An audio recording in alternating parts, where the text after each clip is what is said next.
आता म्हातारपण येणार नाही.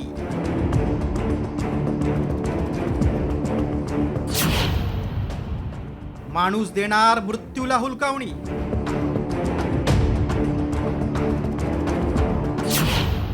कोण शोधतंय अमरत्वाचं औषध?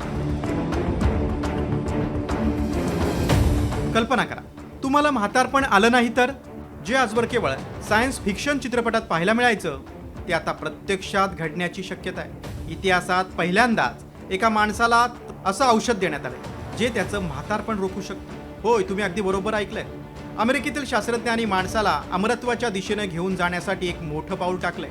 अमेरिकेतील बोस्टन स्थित लाईफ बायोसायन्सेस या बायोटेक्नॉलॉजी कंपनीनं मोठं संशोधन केलंय.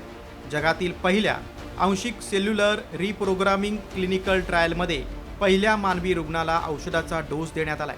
वैद्यकीय इतिहासातील हा ऐतिहासिक टप्पा ER100 नावाच्या प्रायोगिक उपचाराद्वारे साधला जातोय.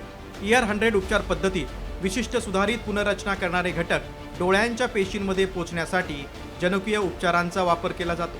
याची चाचणी प्रामुख्यानं काचबिंदू आणि वयाशी संबंधित इतर डोळ्यांच्या आजारांमुळे दृष्टी गमावत असलेल्या रुग्णांवर केली जाते. ER100 थेरपी वृद्ध पेशींना पुनरुज्जीवित करून रुग्णांची गेलेली दृष्टी परत मिळवून देईल असं संशोधकांचं म्हणणं आहे. या संकल्पनेला 2006 मध्ये जागतिक मान्यता मिळाली. इतकंच नव्हे तर 2012 मध्ये विशिष्ट प्रथिनांच्या मिश्रणाचा वापर करून कोणत्याही प्रौढ पेशीला पुन्हा मूळ पेशीमध्ये रूपांतरित करणाऱ्या संशोधनासाठी वैद्यकशास्त्रातील नोबेल पुरस्कार प्रदान करण्यात आला होता. या संशोधनानंतर पुनरुत्पादन वैद्यकशास्त्राचं क्षेत्र कायमचं बदललंय. त्यामुळे पुढील काळात केवळ दृष्टीच नाही तर माणसाला अमरत्व मिळणंही शक्य होणार का याची उत्सुकता लागली. ब्युरो रिपोर्ट, साम टीव्ही न्यूज.